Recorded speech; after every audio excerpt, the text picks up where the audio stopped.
여러분 안녕하십니까? MBN 종합뉴스입니다. 윤석열 대통령 당선인 측은 대통령직 인수위 위원장과 부위원장을 내일 발표할 예정입니다. 위원장으로 안철수 국민의당 대표의 결심만 기다리는 가운데 부위원장은 권영세 의원이 거론되고 있습니다. 임성재 기자입니다. 윤석열 대통령 당선인 측은 내일 오후까지 대통령직 인수위원회 위원장과 부위원장 등 인수위원 발표에 최선을 다하겠다고 밝혔습니다. 제가 오늘 오후에 조율도 하고 또 보고도 드리고 해서 내일 오후에 위원장, 부위원장을 발표할 수 있도록 최선을 다해 보겠습니다.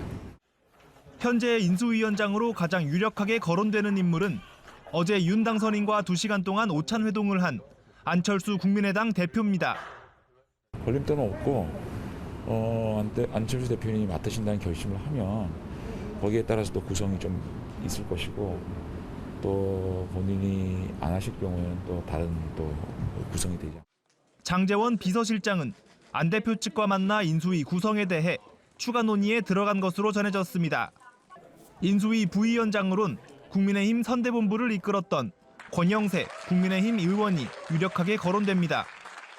권 의원은 부위원장직 권유를 고사한 것으로 알려졌지만 윤 당선인 측은 권 의원만한 적격자가 없다는 판단에 따라 설득 작업을 하고 있는 것으로 알려졌습니다. MBN 뉴스 임성재입니다. 윤석열 대통령 당선인은 대통령직 인수위 산하의 지역균형 발전 TF를 설치하기로 했습니다. 윤 당선인은 모레 월요일부터 서울 통이동에 마련되는 집무실로 출근합니다. 조창훈 기자입니다.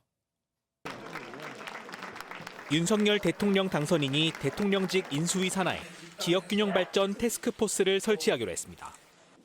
윤 당선인은 국민의힘 소속 광역단체장과 통화하는 과정에서 국가균형 발전을 위한 진지한 접근이 필요하다는 건의를 받고 이같이 결정했다고 김은혜 대변인이 전했습니다.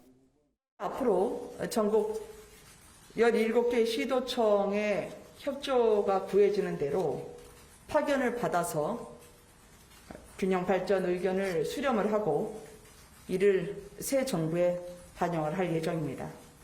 앞서 윤 당선인은 대선 유세 과정에서 수도권 중심 성장 전략에 문제점을 지적한 바 있습니다. 제가 늘 말씀드리지만 대한민국 전체의 지역 균형 발전과 성장을 위해서는 서울 단일축으로는 불가능합니다. 이로써 인수위는 7개 분과외에도 당선인 직속 국민통합특위와 청와대 개혁 TF 등 총 3개의 TF로 구성될 전망입니다. 주말에도 인수위 인선 관련 비공개 회의를 주재한 윤 당선인은 월요일부터 서울 통이동 금감원 연수원에 마련되는 집무실로 출근할 예정입니다. 첫 일정으로는 코로나19로 어려움을 겪는 소상공인 등을 만나는 민생행보를 검토 중인 것으로 전해졌습니다. 김 대변인은 대통령 집무실과 관저를 이전하는 문제에 대해 2달 안에는 끝내야 하는 일이라며 다양한 검토가 이뤄지고 있다고 말했습니다.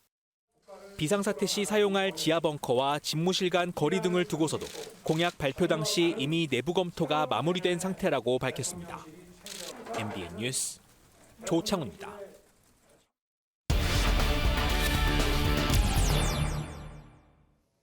네, 대통령직 인수위원장을 놓고 윤석열 당선인 측과 안철수 국민의당 대표 협의 과정이 좀 길어지는 것으로 보이고 있습니다. 막판 진통이 있는 건지 지금부터 정치부 황재현 기자와 알아보도록 하겠습니다. 황재현 기자, 네. 인수위원장 협의 과정이 썩 매끄러 보이지는 않는데 협의 과정에서 뭔가 좀 이견이 노출되고 있는 거예요? 네, 윤석열 당선인과 안철수 대표는 어제 당사에서 도시락 회동을 했었습니다. 예. 장제원 비서실장이 오늘 안 대표의 결심만 남았다고 했었는데 사실 어제 안 대표는 인수위원장 제안에 대해서는 아무런 대화가 없었다 이렇게 말했습니다. 발언 들어보시겠습니다. 거기에 대해서는 이야기를 나눠보지 않았기 때문에 뭐라고 말씀드리기는 힘듭니다. 네, 장 비서실장 말을 보면 제안을 하긴 한 것 같은데 안 대표가 일단 없다고 부인을 한 것이죠. 이와 관련해서 이 윤 당선인과 안 대표가 이 인수위원장을 맡는 것에 대해서는 공감대를 이뤘는데 일부 인수위원장의 권한을 놓고 좀 이견이 있다 이런 관측이 나오고 있습니다. 그러면 어떤 부분에서 이견이 있었는지 내용이 좀 알려진 게 있어요? 네, 이 안 대표가 이 인수위에는 인수위원 24명이 존재하는데요. 이 24명 중에 자신이 원하는 인사 2~3명을 인수위원회에 선임하겠다 이런 뜻을 전했는데 네. 이에 대해 당선인 측이 아직 받아들이지 못한 것으로 알려졌습니다. 국민의힘 관계자는 인수위원 인선은 지역이나 능력 등을 보고 분배를 잘해야 하는 부분이라 굉장히 중요하다며 쉽지 않은 문제임을 우회적으로 전했습니다. 이 장제원 실장이 국민의당 측과 오늘 오후 만나서 조율한다고 하지 않았습니까? 이 부분에 대해서 조율을 할 것으로 보이는데 아직 결과는 나오지 않았습니다. 네. 그 인수위 몇 명을 인선하려는 안 대표의 의중을 그게 뭘까요? 그러니까 본인이 인수위원장을 맡게 되더라도 허수아비 위원장은 되지 않겠다 이런 의지로 해석이 됩니다. 예. 안 대표는 이 장제원 비서실장 등 이른바 윤핵관들의 강력한 영향력 이게 무서울 수밖에 없습니다. 때문에 우군 몇 명을 인수위원으로 데리고 가야 인수위 운영 과정에서 이 윤핵관에 대한 견제 장치를 마련할 수 있는 것이죠. 실제 안 대표는 윤 당선인과 어제 만났을 때도 실권이 있는 인수위원장을 강조를 했고 윤 당선인도 이에 동의했던 것으로 전해졌습니다. 국민의힘 일각에서는 안 대표가 인수위원장을 맡는다면 인수위원회 경우에는 당선인이 전권을 가지고 임명하게 해야지 안 대표가 너무 욕심을 내는 건 아니냐 이런 지적도 나오고 있습니다. 그렇군요. 그러면 내일 발표가 될 것이다, 인수위원장. 그러면 혹시 내일 안 되는 건가요, 혹시? 사실 그렇지는 않을 것 같다 이런 분석이 중론입니다. 왜냐하면 이미 당선인과 안 대표가 공동정부 인수위원장에 대한 공감을 했고 국민의힘이 지금 속도를 내고 있기 때문에 첫걸음부터 사실 틀어지는 모습을 보이면 안 되지 않겠습니까? 그리고 국민의당에서도 처음부터 대립각을 세울 필요는 없다 이런 말이 나오고 있고요. 그리고 이 장 비서실장이 협의에 나서고 있는 만큼 잘 마무리될 것이다. 그리고 인수위원 인선이 그렇게 큰 문제는 아니기 때문에 마무리가 잘 될 것이다. 그렇게 보는 관측이 많습니다. 네. 또 당선인 측에서는 안 위원장 체제가 될 경우 부위원장에는 권영세 전 선대본부장만한 인물이 없다고 보고 있습니다. 그러니까 대놓고 이른바 윤핵관 인물을 배치했을 경우에는 안 대표 측 반발이 있을 수 있기 때문인데요. 다만 권 전 본부장은 쉬고 싶다 하면서 부위원장 제안을 고사를 한 바 있는데 오늘 MBN이 질문을 했는데 이 질문에 대해서도 입장 변화는 없다 이렇게 전해서 과연 부위원장을 누가 맡을지에도 관심이 쏠리고 있습니다. 네, 그렇군요. 자, 그리고 당선인 배우자 김건희 씨 얘기 좀 해볼게요. 지난 1월 자신과 전화통화 음성 공개한 서울의 소리에 손해배상 소송을 걸었다고요? 그렇습니다. 지난 1월에 이 서울의 소리 백은중 대표와 이모 기자를 상대로 1억 원을 청구하는 손배소를 걸었던 사실이 뒤늦게 드러났습니다. 다 기억이 나실 텐데요. 당시에 김 씨가 이 이모 기자와 통화를 하면서 청와대 영빈관을 옮기겠다. 그리고 무석 관련 발언을 여러 개 해서 좀 큰 파장이 일었었습니다. 이 김 씨는 불법적인 이런 녹음 행위와 법원 가처분 신청 취지를 무시한 방송으로 인격권과 명예권에 중대하게 침해를 당했다고 이 소장을 낸 이유를 밝혔습니다. 이에 대해 유튜브 언론 매체인 서울의 소리 측은 오늘 입장을 내고 언론 탄압과 정치 보복이 현실화되는 것 아닌가 이런 우려를 일으키고 있다고 주장했습니다. 네, 잘 들었습니다. 뉴스 조적 황재영 기자였습니다. 대통령 집무실을 광화문 정부청사로 옮기겠다는 윤 당선인의 공약을 두고서 경찰이 실무 검토에 들어갔습니다. 공약대로 광화문 시대를 맞이하려면 주변 경호와 경비 체계를 완전히 바꿔야 하는데요. 어떤 변수가 있는지 알아보도록 하겠습니다. 이건율 기자입니다. 경찰은 어제 진교훈 경찰청 차장 주재로 회의를 열어 대통령실 이전 준비 치안대책위원회를 만들기로 했습니다. 대통령 집무실을 광화문 정부서울청사로 옮기려면 경호와 경비 체계를 대대적으로 개편해야 합니다. 청와대에선 대통령 집무실과 관저 거리가 200m에 불과하지만 집무실과 관저가 분리되면 경호와 경비를 하기가 한층 더 까다로워집니다. 새 관저로는 삼청동 총리공관이나 한남동 참모총장 공관 등이 거론되는데 대통령이 출퇴근할 때마다 주변 교통을 통제해야 할 수도 있습니다. 정부 서울청사 건물이 경호와 경비를 하기에 어렵다는 점도 경찰의 고민거리입니다. 대통령 관저 100m 주변은 법으로 집회 시위가 금지돼 있지만 정부청사 주변에선 시위를 막을 근거가 없습니다. 시위를 막으려면 법 개정이 필요할 수도 있습니다. 대통령 헬기 2대가 동시에 이착륙이 가능한 공간도 필요한데 광화문에 마땅한 곳이 없습니다. 문재인 대통령이 집무실을 옮기기 어려웠던 이유 가운데 하나였습니다. 헬기장 등 집무실 이외의 주요 기능 대체 부지를 광화문 인근에서 찾을 수 없다는 결론을 내렸습니다. 광화문 대통령 시대를 앞두고 경호와 경비 체계에 전면적인 변화가 있을 전망입니다. MBN 뉴스 이권열입니다. 윤호중 원내대표가 이끄는 더불어민주당 비상대책위원회가 모레 출범을 앞두고 인선 작업에 속도를 내고 있습니다. 하지만 김두관 의원을 중심으로 이재명 상임고문이 비대위원장을 맡아야 한다는 목소리가 나오고 있습니다. 이현재 기자입니다. 윤호중 원내대표가 이끄는 민주당 비대위는 모레 출범을 앞두고 비대위원 인선 작업에 속도를 내고 있습니다. 텔레그램 성착취를 세상에 알린 박지원 선대위 부위원장과 최이배 전 의원, 권지웅 전 청년선대위 공동위원장이 비대위원으로 거론되고 있습니다. 비서실장에 선임된 박성준 의원은 MBN과 통화에서 비대위원 인선 작업을 마치고 나면 지방선거 준비에 들어갈 예정이라고 말했습니다. 하지만 윤호중 비대위에 반대하는 목소리가 커지고 있어 진통이 예상됩니다.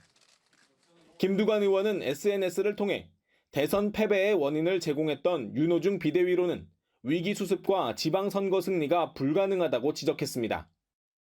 이어 이재명 전 대선 후보를 비대위원장으로 추대하는 서명운동을 시작한다고 밝혔습니다. 이런 가운데 차기 원내대표에도 관심이 커지고 있습니다. 5선의 조정식 의원, 4선의 안규백 의원, 3선 박광온, 박완주, 박홍근, 이원욱, 윤관석 의원 등이 거론됐는데 이번 원내대표 선거는 입 후보 없는 교황 선출 방식으로 치러집니다. 우리 172명 국회의원들이 각각 자기가 원하는 원내대표는 이분이었으면 좋겠다라고 하는 거를 써내서 그다음에 계속 이렇게 숫자를 줄여나가는 겁니다. 이렇게 되면 계파별로 후보를 추대할 수 없어 선거 구도에 변화가 예상됩니다. MBN 뉴스 이현재입니다. 코로나19 확진자 수가 어제보다도 10만 명이 폭증한 38만 명대를 기록했습니다.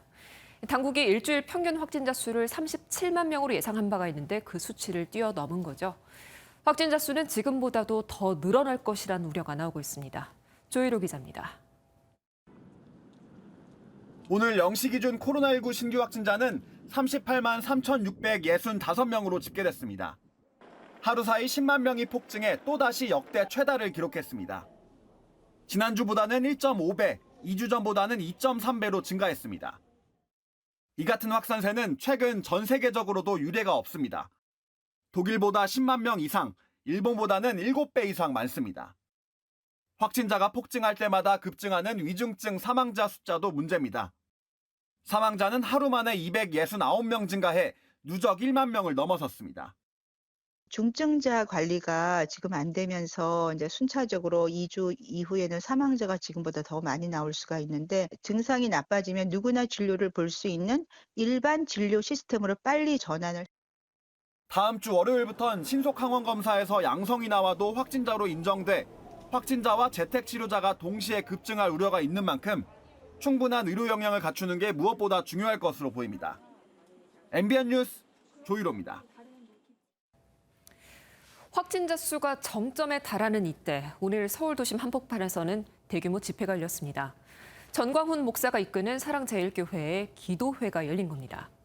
현행법상 집회 인원은 최대 299명이어야 하는데 현장에는 1,000명이 운집한 것으로 보입니다. 강재묵 기자입니다. 오늘 오후 서울 광화문 광장. 태극기와 성조기를 손에 쥔 사람들이 거리를 가득 채웠습니다. 발 디딜 틈 없이 몰린 인파에 통로는 시민들이 지나다니기 힘들 정도로 꽉 차 있는 모습입니다. 사랑제일교회 전광훈 목사가 대표로 있는 국민혁명당의 기도회 현장입니다. 하나님이 계십니다. 불자는 우리가 있습니다. 현재 감염병 예방법에 따른 집회 참석 인원은 299명으로 제한되지만 1,000명에 가까운 인원이 모인 것으로 추정되고 있습니다. 코로나19 신규 확진자가 역대 최다를 기록한 가운데 서울 도심 곳곳에서 크고 작은 집회가 이어졌습니다. 경찰 역시 집회 시위법에 위반되는 사안이 적발될 경우 즉각 대응하겠다는 입장을 밝혔습니다. 어젯밤에는 음주운전 단속을 예고했는데도 전국에서 416명이 적발됐습니다. 아, 주차장에서 차 잠깐 빼라 그래서 뺐어요. 저 혼자만 단속하는 거예요? 경찰은 상시 음주 단속을 이어가고 동승자에게 방조죄를 적용하겠다고 강조했습니다. MBN 뉴스 강재묵입니다.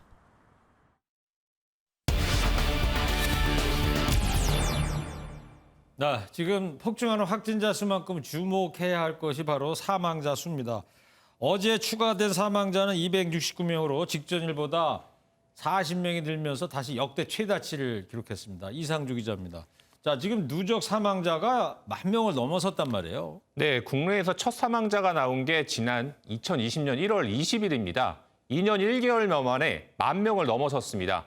문제는 추세인데요. 지난해 12월 5,000명에 도달했지만 올 들어 증가 속도가 빨라져 매달 1,000명 이상씩 늘었고 9,000명에서 10,000명까지 1,000명이 추가되는데 단 5일이 걸렸다는 점입니다. 그래프에서 확연하게 드러나네요. 그렇습니다. 문재인 대통령도 SNS를 통해 유족들의 슬픔과 어려움을 함께 나누기를 소망한다며 누적 사망자가 전 세계 600만 명, 우리나라 10,000명인데 단순 숫자가 아니고 한 분 한 분이 귀한 존재였고 소중한 이웃이었다고 추모했습니다. 네.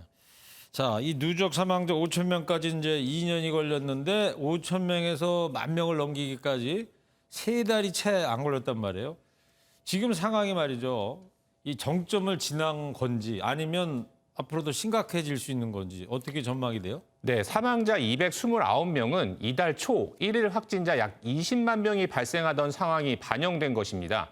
확진 후 사망까지 시차가 발생하기 때문인데요. 최근처럼 30만 명대 확진자가 나오면 다음 주면 300명에서 400명이 넘는 사망자가 발생할 수밖에 없습니다. 의료계에 따르면 오미크론 유행이 정점에 달하는 이달 말이나 4월 초부터는 코로나19 하루 사망자가 지금보다 2~3배 늘어날 수 있다는 전망이 나오고 있습니다. 정점 기간이 다가오면서 이 하루 확진자가 40만 명 정도 지금 충분히 넘길 수 있는 상황인데요. 이런 상황이라면 현실적으로는 사망자가 하루에 적어도 300~400명, 많은 경우에는 500~600명까지 나올 수 있겠습니다. 이달 말쯤 되면 저런 현상이 나올 수 있다 이런 우려가 되는 건데. 근데 한동안 오미크론 그러면 계절 독감 수준이라고 했던 것 같은데 갑자기 왜 이렇게 된 거예요? 네, 사망자가 무척 많지만 오미크론은 낮은 중증화율로 누적 치명률은 0.16%입니다. 델타가 우세 중이던 지난해 11월 1.44%에 비하면 크게 낮지만 전체 확진자 분모가 전례 없는 수준까지 치솟은 상황이라 당분간 사망자 수는 늘어날 전망입니다. 전문가들은 오미크론 유행은 두 얼굴로 나타나는데 건강한 일반인에게는 계절 독감 수준이지만 면역 저하자와 고령의 미접종자에겐 감염 100명 중 5명이 사망하는 위중한 감염병이라고 설명합니다. 실제 어제 하루 사망자 269명 중 80대 이상이 161명으로 가장 많았고 60대에서 70대 환자도 95명으로 고령층에 집중된 걸 알 수 있습니다. 네, 자 그럼 정부의 설명대로 말이죠. 앞으로 열흘이 중요하다면 의료 체계가 이걸 버틸 수 있을지 궁금해집니다. 네, 중증 환자, 사망자 증가세가 가속하면서 중환자 병상 부족 문제가 심각해졌습니다. 오늘 0시 기준 전국 코로나19 중증 병상 가동률은 전체 2,751개 중 62%입니다. 수도권 가동률은 57.6%며 비수도권 가동률은 이보다 높은 71.9%입니다. 중증 병상은 입원, 퇴원 수속과 여유 병상 확보 등의 이유로 100% 가동되기 어려운데요. 가동률이 75%를 넘으면 위험, 80%를 넘으면 사실상 포화 상태로 본다는 점에서 위험에 가까워지는 겁니다. 이 중증 환자도 앞으로는 이제 일반 병실에서 치료한다는 거 아닙니까? 네, 그렇습니다. 이제 정부는 음압병실이 아닌 일반 병실에서도 코로나 환자를 치료할 수 있도록 의료기관 감염 예방 관리 지침을 개정했다고 밝혔습니다. 또 한 달 동안 전문가용 신속 항원 검사에서 양성이 나오면 추가 PCR 검사 없이 확진으로 판정하고 곧바로 격리와 재택 치료가 시작됩니다. PCR 역량에 좀 한계치에 도달하고 있는 측면이 있습니다. 이런 두 가지 점을 고려해서 한 달간 전문가용 신속 항원 검사를 양성으로 간주하는 이것을 시행하겠다는 것이고. 지금 손영래 반장이 신속 항원 검사 얘기를 하는데 뭐예요? 네, 신속 항원 검사는 정부가 지정한 병원에서 전문의들이 검사를 해주는 건데요. 기존 PCR 검사가 하루 이상 걸렸다면 신속 항원 검사는 30분 만에 결과를 확인할 수 있습니다. 30분 만에 확인할 수 있다. 그래서 신속 검사다 이러면 얘기. 네, 그렇습니다. 알겠습니다. 잘 들었습니다. 이상주 기자였습니다. 네, 산불 소식 전해드리겠습니다. 경북 울진에 산불이 난 지 오늘로 9일째입니다. 현재까지 90% 이상 불길은 잡았는데 주불은 아직 잡히지 않았다는 소식이 들립니다.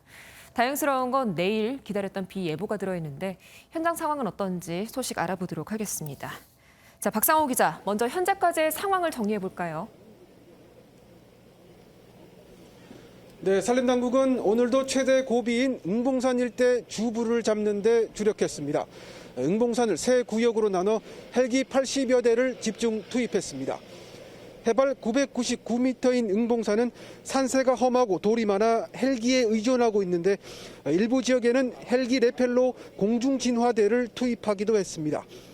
현재 진화율은 92%로 끝을 향해 가고 있습니다. 화면에 보이는 노란 실선이 진화가 끝난 구역이고 빨간 실선이 불이 살아있는 곳인데 오늘은 불줄기, 즉 화선을 중간중간 끊는 데 성공했습니다. 여기를 끊지 않으면 화력을 계속 공급받기 때문에 여기를 조기에 끊었어요. 올라가서. 그거는 굉장히 소강리 방어에 도움이 됐다. 그런 말씀입니다. 네, 그리고 기다렸던 비 소식이 들리네요. 응봉산 정상에 지금 비가 조금씩 오고 있다고요? 네, 그렇습니다. 산림청장은 오후 들어 응봉산 자락 꼭대기에 약간 비가 오고 있다고 전했습니다. 양이 많지는 않지만 내일은 울진군 전역에 5mm 안팎의 비가 내릴 것으로 예보돼 진화 작업에 많은 도움이 될 것으로 보입니다. 안타깝게도 오늘도 주불을 잡진 못했습니다. 산불이 9일째 이어지면서 200시간 넘게 불이 이어지고 있는데 지난 2000년 동해안 산불 191시간을 넘긴 역대 최장 시간 산불로 기록됐습니다. 지금까지 울진 산불 지휘본부에서 MBN 뉴스 박상호입니다. 경북 울진과 강원도까지 동해안을 따라서 번진 이번 산불은 관련 통계가 작성된 이래 가장 큰 피해를 낸 것으로 기록됐습니다. 그 면적만 봐도 서울의 40%라고 합니다. 큰 피해만큼이나 산림과 동물 생태계도 큰 변화를 겪을 것으로 보이는데요. 강세현 기자가 전해드립니다. 산등성이에 서 있는 나무들이 새카맣게 탔습니다. 불에 탄 부분이 떨어져 나간 나무도 눈에 띕니다. 이번 동해안 산불로 2만 4천 헥타르가 불에 타며 역대 가장 큰 피해가 났습니다. 산불이 지나간 현장입니다. 아직 나무가 그대로 서 있긴 하지만 열기에 의한 내상과 토양의 변화로 결국 고사할 확률이 높습니다. 특히 피해 지역에 많이 분포된 소나무를 비롯한 침엽수는 더욱 불에 취약합니다. 산불 지역의 참나무류 고사율은 20%인 반면 소나무는 81%, 잣나무는 93%였고 삼나무는 100%입니다. 화력수에 비해서는 1.4배 정도 열에너지가 많이 포함이 되어 있고 정유 성분이나 이런 것들 때문에 2.4배 정도 더 오래 타요. 나무 껍질이 화력수보다 이제 두껍지 않기 때문에 불이 확 나면 열에 영향을 쉽게 받아요. 동물 생태계도 큰 변화가 불가피해졌습니다. 이번 봄은 상당히 어려운 보릿고개가 될 것 같다. 벌레가 없어지면 벌레를 잡아먹는 새들, 군집 이런 것들이 좀 줄어들 테고 그러면 예를 들어서 얘들을 잡아먹는 뭐 뱀이랄지 뭐 이런 애들도 당연히 영향을 받을 수밖에 없고. 산림당국은 진화를 완료하는 대로 복구 지역 선정과 작업에 나설 계획이라고 밝혔습니다. MBN 뉴스 강세현입니다. 우크라이나 관련 소식입니다. 러시아 지상군이 우크라이나 수도 키이우의 25km 앞까지 다시 진군했습니다. 개전 초기 우크라이나의 거센 반격으로 정체 상태였는데 러시아가 다시 수도 함락 공세를 강화하는 것인지 우려됩니다. 정태용 기자입니다. 아침이 채 밝기도 전에 도시 전체에 총성과 포성이 울려 퍼집니다. 러시아 지상군이 현지 시각 12일 우크라이나 수도 키이우 25km 앞까지 진격했습니다. 우크라이나군의 반격과 보급 문제로 정체 상태였던 진군이 다시 시작됐습니다. This is going to be an extremely brutal battle if Russia decides to hold sort of this siege and try to move in force because of terrain, because of geography here. 러시아군은 주요 도시들의 파상 공세를 이어가고 있습니다. 하르키우에서는 민간 주거 건물을 포격해 5명이 숨졌습니다. 그중에는 어린이 2명이 포함된 것으로 전해졌습니다. 마리우폴에서는 12일째 이어진 포격으로 최소 1,500여 명의 시민이 목숨을 잃었다고 전해졌습니다. His army does not allow to provide any ceasefire and any humanitarian, medical, social or any other help for injured and suffered people. 러시아의 2차 수도 함락 공세로 수많은 사상자가 발생할까 우려되고 있습니다. MBN 뉴스 정태웅입니다. 하루에도 수천 명씩 모여드는 피난민들을 환대하고 또 따뜻하게 맞이하는 곳이 있습니다. 우크라이나와 국경을 맞든 루마니아의 작은 도시 시레트 이야기입니다. 작은 도시에서 보여주는 아주 크나큰 온정을 시레트 현지에서 강영호 기자가 전해왔습니다. 매서운 눈발이 몰아치는 시레트 국경검문소 앞에서 케밥을 준비하는 손길이 분주합니다. 전쟁 소식을 듣고 터키에서 날아온 자원봉사자들입니다. Don't you feel any kind of hurtness or tiredness with this kind of volunteering? We are helping the people. This is humanity for desperate women and children. 루마니아 시레트 국경검문소 앞에는 이처럼 우크라이나 피난민들을 돕기 위한 자원봉사자들의 행렬이 긴 줄을 이루고 있습니다. 진심 어린 손길에 피난민들의 얼어붙은 마음도 하나둘씩 녹기 시작합니다. 도심 곳곳에도 난민 캠프가 꾸려졌습니다. 50여 명의 피난민들이 생활하는 이곳은 숙식은 물론 제3국으로의 이동까지 돕고 있습니다.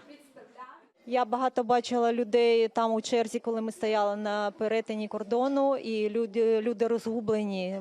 Багато у кого немає куди їхати і де притулитися. 인구 10,000명의 소도시 시레트는 피난민들의 장기적인 정착도 준비 중입니다. Trăit împreună și aproape granița de aici, ani de zile, ea a fost depășită cumva din punct de vedere al mentalității. Statul român, prin instituțiile sale, vor lua măsuri în așa fel încât persoanele care rămân în România din Ucraina să poată fi integrate. 전쟁의 포화는 계속되지만 시레트가 보여준 사랑은 또 다른 감동을 낳고 있습니다. MBN 뉴스 강용호입니다. 북한이 대륙간 탄도미사일 개발과 발사 움직임을 보이면서 미국이 북한을 도운 러시아 관계자들과 기업을 제재 대상에 추가했습니다. 바이든 정부 들어서 세 번째 제재로 북한에 강력한 경고를 보낸 겁니다. 최은미 기자입니다. 미국은 본토를 타격할 수 있는 북한의 대륙간 탄도미사일 ICBM 시험 움직임에 제재를 예고했습니다. resolutions. We've imposed a number of sanctions and designations on the regime in recent weeks alone. The UN Security Council has taken up this challenge with urgency. 북한의 대량 살상 무기와 미사일 프로그램 개발을 도운 러시아 국적자 2명과 기업 3곳을 재무부 제재 대상에 추가했습니다. 미 재무부는 이들이 북한의 관련 물자 조달을 도운 것으로 보고 있습니다. 북한 국적 인사나 관련 기관은 포함되지 않았습니다. 토니 블링컨 국무장관은 북한의 탄도미사일 발사가 노골적인 국제법 위반이며 국제평화에 중대한 위협이라고 강력히 비판했습니다. 최근 북한은 신형 ICBM 시험 발사 움직임을 보이고 있고 4년 전 폭파했던 함경북도 길쭉은 풍계리 핵실험장 갱도를 복구하는 모습이 포착됐습니다. MBN 뉴스 최은미입니다.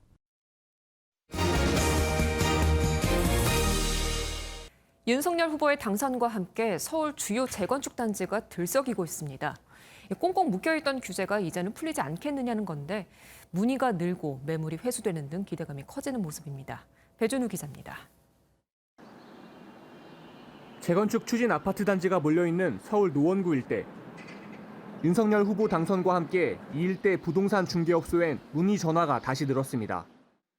시장 자체가 아무래도 기대를 좀 많이 하고 있는 분위기예요. 재건축은 많이 좀 풀리겠구나라는. 그렇게 많이 늘진 않았는데 그래도 조금은 좀 늘어날 듯한가. 준공 30년 이상 안전진단 면제 등 재건축 사업 걸림돌을 한 번에 없애는 윤 당선인의 부동산 공약에 사업 기대감이 커진 겁니다. 알짜 대형 재건축 단지가 많은 강남권도 마찬가지. 일부 지역에선 집주인들이 호가를 높이거나 매물을 회수하는 움직임도 감지됩니다. 분위기 좋아졌어요. 문의가 많고 문의가 좀 있어요. 투자하고 싶다. 손님들이 전화가 좀 와요. 재건축이든 뭐든. 실제 이런 기대감은 표심에 그대로 반영돼 재건축 아파트가 몰려있는 지역에서 윤석열 당선인의 득표율이 높았습니다. 하지만 실제 규제 완화까진 걸림돌이 적지 않을 것이라는 게 대체적인 시각입니다. 172서 거대 야당이 반대할 경우 관련 법 개정이 난항에 빠질 수 있다는 겁니다. 안전진단 기준의 완화 정도는 지금 행정지침이기 때문에 개정이 가능하겠지만 분상제라든지 제초안의 경우에는 법 개정이 이루어져야 되기 때문에 다만 안전진단 완화나 역세권 재건축 용적률 상향 등은 시행령만 고쳐도 가능해 시장의 기대감은 한동안 이어질 전망입니다. MBN 뉴스 배준우입니다. 오늘 새벽 경기 부천시의 한 대형 쇼핑몰에서 불이 나 3명이 다치고 건물 안에 있던 직원 10명이 긴급 대피했습니다. 부산의 한 다세대 주택에서도 불이 나 3명이 다쳤는데요. 주말 사건 사고 소식 김영현 기자가 전해드립니다. 건물 곳곳이 시커멓게 그을렸습니다. 소방대원들이 건물 내부와 주변을 살펴보고 있습니다. 오늘 새벽 4시쯤 경기 부천시 상동의 한 9층짜리 쇼핑몰 4층에서 불이 났습니다.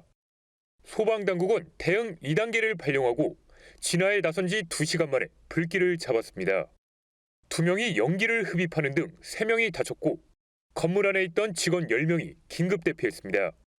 소방당국은 건물 4층 테라스에 있던 박스 더미에서 불이 시작된 것으로 보고 있습니다. 불이 빨리 진화된 이유는요. 스프링클러하고 방화차타가 제대로 작동을 해서 내부로 번지지 않은 것도 있고. 오늘 새벽 2시 10분쯤 부산 연산동의 한 다세대 주택 1층에서 불이 나 10분 만에 꺼졌습니다. 주민 1명이 화상을 입었고 나머지 2명은 연기를 흡입해 병원 치료를 받았습니다. MBN 뉴스 김영현입니다. 방탄소년단 그리고 오징어 게임과 같은 K 콘텐츠가 전 세계를 사로잡고 있죠. 인도네시아에서는 라면이나 음료 등 이 K푸드도 덩달아 인기를 끌고 있다고 합니다. 식품 업계들은 최근 할랄 시장을 블루오션으로 보고 진출하고 있다고 하는데요. 김도형 기자가 취재했습니다. 터키 출신의 셰프가 오븐에 고기를 넣습니다. 이슬람 율법에 따라 돼지고기나 가공품은 일체 사용하지 않았습니다. 채소와 곡류 등 식물성 음식과 양고기만 사용한 이슬람식 할랄 푸드입니다. 도축부터 유통 과정의 위생까지 까다로운 점검을 받아야 할랄 인증을 받을 수 있습니다.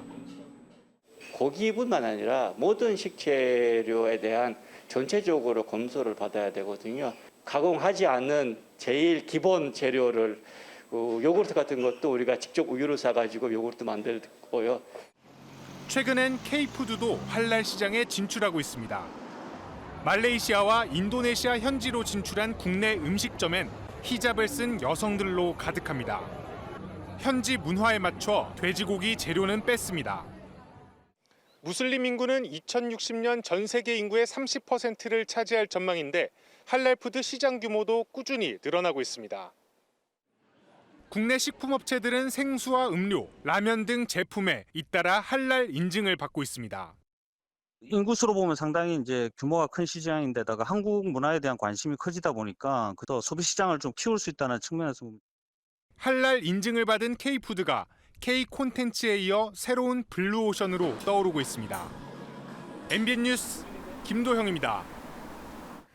박근혜 정부에서 경제부총리 겸 기획재정부 장관을 지낸 최경환 전 자유한국당 의원이 가석방으로 출소됩니다. 법무부는 어제 열린 가석방 심사위원회에서 최 전 의원을 오는 17일에 가석방하기로 결정했습니다. 최 전 의원은 국정원 특수활동비로 조성된 1억 원을 뇌물로 받은 혐의로 징역 5년을 선고받고 복역해왔습니다. 주말인 오늘 한 달 앞선 포근함으로 봄 기운이 완연했습니다. 한낮에는 두꺼운 긴 소매 차림이 다소 덥게도 느껴졌는데요. 오늘 서울의 한낮 기온은 20도에 육박하며 예년 이맘때보다 10도가량이나 높았습니다. 다만 일교차가 15도 안팎으로 크게 벌어져 당분간은 쉽게 입고 벗을 수 있는 겉옷 꼭 챙기시기 바랍니다. 내일도 서울의 한낮 기온은 17도 등 온화하겠지만 비가 내리면서 서늘함이 감돌겠는데요. 오늘 밤 수도권과 강원, 충남 서해안을 시작으로 내리는 비는 내일 전국으로 확대되겠고요. 월요일이면 대부분 그치겠습니다. 강원 남부 동해안과 영남에는 5에서 10mm, 그 밖에 중부와 호남, 경남 남해안에는 5에서 10mm의 비가 쏟아지겠고요. 제주에는 돌풍과 벼락을 동반해서 최대 80mm 이상의 꽤 많은 양의 봄비가 쏟아지겠습니다. 오늘 중서부 지역을 중심으로 공기가 탁했죠. 비가 내리면서 내일은 미세먼지 농도 보통에서 좋음 수준 보이겠습니다. 다만 내일 새벽까지는 중부 서해안에 안개가 짙어 주의가 필요합니다. 남부지방의 한낮 기온은 16도 안팎으로 평년보다는 높겠지만 오늘보다는 4도에서 7도가량 낮아 서늘하겠습니다. 동해안 지역 실효습도 25% 이하의 건조경보가 발효 중입니다. 단비 소식에 건조특보는 해제될 가능성이 있겠고요. 동해안 화재 진압에도 큰 도움을 줄 것으로 보입니다. 다음 주 후반에 반가운 비 소식이 한 차례 더 들어 있습니다. 지금까지 날씨였습니다. 오늘 영상 속으로는요, 충북 단양군의 도담삼봉을 영상 취재부 조영민 기자가 취재했습니다. 봉우리 사이로 지금 해가 뜨는 모습이네요. 맞아요. 도담삼봉이 단양 8경 중에 첫 번째 절경이라고 하는데요. 일출로도 정말 명소인 것 같습니다. 자, MBN 종합뉴스는 여기서 모두 마치겠습니다. 함께해 주신 여러분 고맙습니다.